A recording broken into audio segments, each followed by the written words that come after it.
अस्सलाम वालेकुम। जब सुबह सुबह बारिश हो जाए, चाय की खुशबू हो और साथ में घर की बनी हुई गरम गरम हलवा पूरी, फिर तो दिन की शुरुआत ही बेहतरीन हो जाती है ना? चलिए तो बनाते हैं आज की रेसिपी। अच्छा, सबसे पहले हमने एक बाउल के अंदर तकरीबन 2 कप मैदा ले लेना है। मैं यहाँ पे सिर्फ 3 लोगों के लिए बना रही हूँ। आप अपने हिसाब से कम या ज़्यादा भी कर सकते हैं।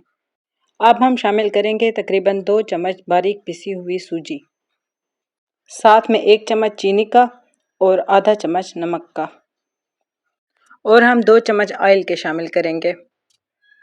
सारी चीज़ें शामिल करने के बाद हम नीम गर्म पानी के साथ सख्त हाथों से आटे को गूंद लेंगे। आटा हम जितना सख्त गूंदेंगे हमारी पूरियाँ उतनी ही सॉफ्ट एंड क्रिस्पी बनेंगी। मैं जब तक आटे को गूंद रही हूँ आप मेरी वीडियो को लाइक, शेयर और सब्सक्राइब कर दीजिए। आटा मैंने गूंद लिया है। अब इसको मैं एक पेड़ा बनाकर 15 से 20 मिनट के लिए रेस्ट पर रख दूंगी। जब तक हमारे आटे को रेस्ट आता है हम तब तक हलवा बनाने की तैयारी शुरू कर लेंगे। अच्छा, मैंने यहाँ देगची के अंदर 1 कप घी का लिया है। आप ऑयल भी ले सकते हैं। और इसके अंदर 1 कप सूजी का शामिल करेंगे। सूजी शामिल करने के बाद हम हल्की आंच पर भुनाई करेंगे। अच्छा, सूजी को हम इतना भूनेंगे कि सूजी का कलर गोल्डन ब्राउन हो जाए। हमने डार्क ब्राउन नहीं करना, सिर्फ और सिर्फ गोल्डन ब्राउन करना है। और साथ में इस बात का ख्याल रखना है कि सूजी हमारी जले नहीं।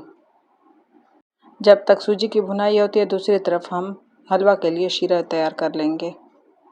शीरे के लिए मैंने तकरीबन 1 कप चीनी ली है और उसके अंदर आधा चम्मच इलायची पाउडर और साथ में थोड़ा सा कलर, और इसके अंदर पानी मैंने तकरीबन 2 गिलास लिए हैं। अगर हम 1 कप सूजी ले रहे हैं तो हम उसके अंदर तकरीबन 2 गिलास पानी के शामिल करेंगे। अच्छा, यहाँ पे सूजी भुनना शुरू हो चुकी है। अब हम यहाँ पे थोड़ी सी इलायची पाउडर शामिल करेंगे इसके अंदर और लगातार चम्मच हिलाते रहेंगे। ये देखें, सूजी में गोल्डन ब्राउन कलर आ चुका है। हम थोड़ा थोड़ा पानी जैसे डालते जाएंगे और साथ साथ चम्मच हिलाते जाएंगे ताकि कोई भी लम्स ना बने।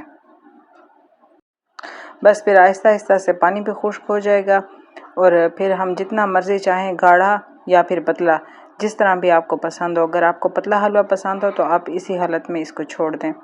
मुझे थोड़ा गाढ़ा बनाना था तो मैंने मज़ीद गाढ़ा कर लिया था। ये देखें, हमारा हलवा भी बिल्कुल तैयार हो चुका है।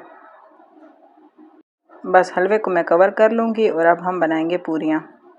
अच्छा, पूरियाँ बनाने के लिए ना मैंने बहुत ही कम ऑयल का इस्तेमाल किया है। ज़रूरी नहीं है कि हम जो है ना पूरी कढ़ाई को फुल कर लें। अब मैंने छोटे छोटे पेड़े तैयार कर लिए हैं। अब मैं इनको बेल लूँगी। पूरी को बेलते वक्त हम हाथों को ऑयल के साथ ग्रीस कर लेंगे और उसको अच्छे तरीके से बेल लेंगे। मैंने यहाँ पे काउंटर को बहुत ही अच्छे तरीके से साफ़ किया था, उसके बाद मैंने इसके ऊपर पूरियाँ बेली हैं। आपने सिर्फ इस बात का ख्याल रखना है कि ऑयल अच्छे तरीके से गर्म होना चाहिए। जितना ज़्यादा गर्म ऑयल होगा उतनी ही पूरी सॉफ्ट बनेगी। अच्छा, हमारी पूरियाँ बिल्कुल रेडी हो चुकी हैं। अगर मेरी वीडियो आपको पसंद आई हो तो लाइक, शेयर, सब्सक्राइब करना ना भूलिएगा।